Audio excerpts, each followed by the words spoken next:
PESR institute and college, Prasanna plan, 8 Sundarwadi Chhatrapati Sambhajinagar. भविष्याचे no tension, घ्या आजच ऍडमिशन।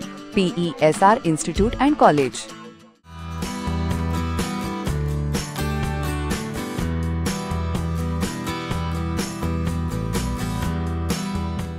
बगळा एक असा पक्षी जो सर्वसाधारणपणे शेताच्या बांधावर आपल्याला कायमच बघायला मिळतो।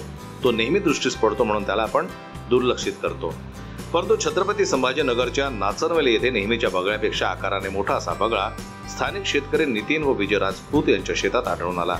हा बगळा 2 दिवसांपासून एकाच जागेवर असल्याने त्यांना जरा संशय आला। दोघांनी बगळ्याचं निरीक्षण केलं असता त्याच्या मायेला इजा झाल्याचं निष्पन्न झालं, त्यामुळे त्याला ओळखताही येत नव्हतं। मित्र देविदास थोरात आणि आज सकाळी आता 1 वाजेच्या सुमारास आमच्या नाचनवेलीतील शेतकरी मित्र नितेश राजपूत यांनी मला फोन केला। त्यांच्या शेतामध्ये हा पांढरा मोठा बगळा आहेत आणि या मोठा बगळा या ठिकाणी 2 दिवसापासून त्यांच्या शेतामध्ये आहे, त्याला उडता येत नाहीये आणि तो एका जागी थांबून होता। त्यांनी मला फोन केला, त्यानंतर आम्ही या ठिकाणी शेतात आलेलो आहे। आमचे मित्र भरतप्पा थोरात आणि हे सुरडकर भाऊ आणि शेतकरी हे आम्ही या ठिकाणी आहेत नितीन, आणि आता याला मी या ठिकाणी पशुवैद्यकीय दवाखाना या ठिकाणी घेऊन जात आहे।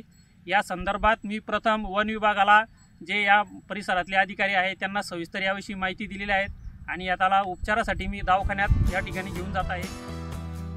दोन्ही शेतकऱ्यांनी बगळ्याची माहिती त्वरित निसर्ग मित्र आणि पक्षी प्रेमी देविदास थोरात यांना दिली। थोरात यांनी या घटनेची माहिती वन विभागाला दिली। वन विभागाच्या मार्गदर्शनाखाली पशुवैद्यकीय दवाखान्यात बगळ्यावर उपचार सुरू करण्यात आले। सध्या या बगळ्याला थोरात यांच्या राहत्या घरी ठेवण्यात आलंय। आजच्या युगात जिथे माणसातली माणुसकी हरवत चाललेली आहे असं आपण सतत म्हणत असतो, तिथेच या मूक प्राण्यासाठी समोर आलेले ही मदतीचे हात मात्र माणुसकीचा संदेश देताना दिसत आहेत। परिसरात अशा प्रकारची घटना समोर आल्यास वन विभागाला माहिती देण्याचं आवाहन देविदास थोरात यांनी यावेळी बोलताना केलंय। जनमत लाईव्ह न्यूज करता दिलीप वरघट यांची रिपोर्ट, छत्रपती संभाजीनगर। मराठी बातम्यांसाठी जनमत लाईव्हला लाईक करा, सबस्क्राईब करा आणि बेल आयकॉनला दाबायला विसरू नका।